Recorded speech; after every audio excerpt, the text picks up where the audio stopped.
আজ বানাবো চিকেন ডাক বাংলো। এখানে আমি চিকেন ধুয়ে নিয়েছি, দিয়ে দিচ্ছি হলুদ, সামান্য পরিমাণে লবণ। এবার এর মধ্যে দিয়ে দিচ্ছি রসুন বাটা। এখানে আমি দুটো মাঝারি সাইজের রসুন নিয়েছি। আর দেব এবার আদা বাটা।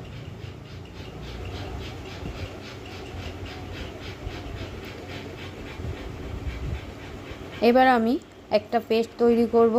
তার মধ্যে আছে ধনে, জিরে, লঙ্কা আর হলুদ। একসঙ্গে পেস্টটা রেডি করেছি, এটা আমি এর মধ্যে এবার দিয়ে দেব।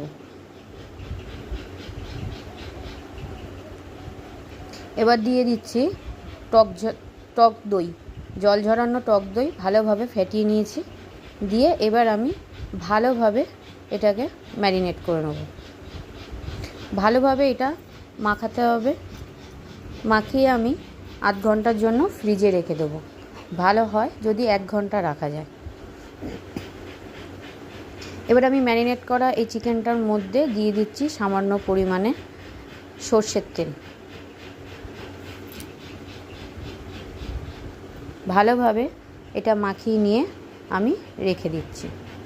গ্যাসে কড়াই বসিয়ে দিয়েছি। একটা ভাজা মশলা তৈরি করব।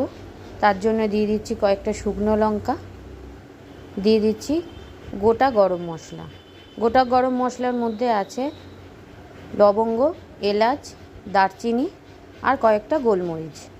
ভালোভাবে এটা নেড়ে চেড়ে ভাজা করে নিয়ে সামান্য জল দিয়ে একটা পেস্ট রেডি করব।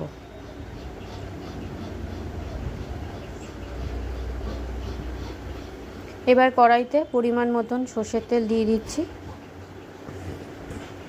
তেলটা গরম হলে এর মধ্যে দিয়ে দেব গোটা জিরে, কয়েকটা শুকনো লঙ্কা আর দেব গোটা গরম মশলা। দিয়ে ভালো করে ভেজে নেব।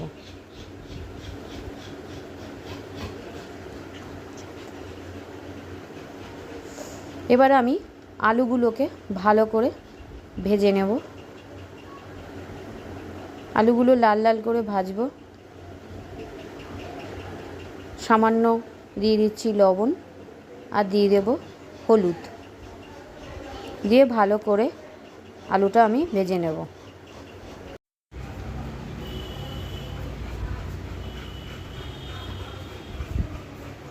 আলুগুলো ভালোভাবে লাল লাল করে আমি ভেজে নিচ্ছি। আলুগুলো আমার ভাজা হয়ে গেছে।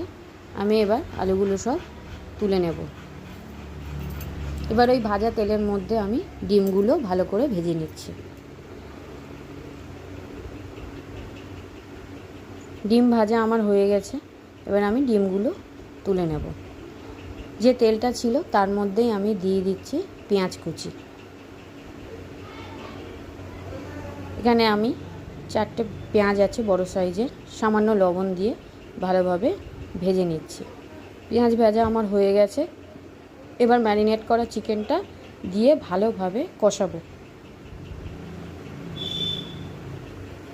চিকেনটা আমার ভালো করে মোটামুটি কষানো হয়ে গেছে। এবার আমি এর মধ্যে দিয়ে দেব আলুগুলো দিয়ে আবার আমি ভালোভাবে কষাতে থাকবো।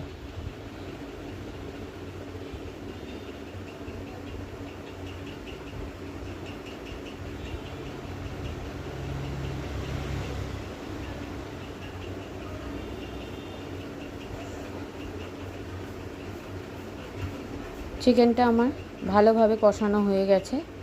এবার আমি এর মধ্যে দিয়ে দিচ্ছি যে ভেজে রাখা মশলাটা আমি রেডি করেছিলাম, ওটা সামান্য জল দিয়ে আমি পেস্ট বানিয়েছি। সেই পেস্টটা আবার আমি এর মধ্যে দিয়ে দিচ্ছি।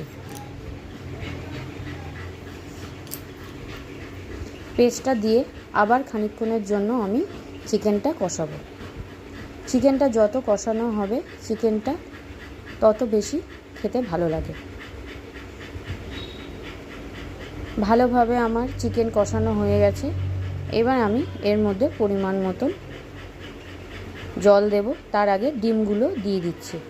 ডিমগুলো দিয়ে আবার একটু ভালোভাবে নাড়িয়ে চাড়িয়ে নিচ্ছি। দিয়ে দিলাম পরিমাণ মতন গরম জল। চিকেন ডাক বাংলোটা আমার রেডি হয়ে গেছে। আমি এবার নামিয়ে সার্ভ করব। আমি এইভাবে চিকেন ডাক বাংলো রেডি করেছি। রেসিপিটা আপনাদের কেমন লাগলো অবশ্যই কমেন্টে জানাবেন। রেসিপিটা ভালো লাগলে লাইক, কমেন্ট আর শেয়ার করে দেবেন আর সাবস্ক্রাইব করবেন।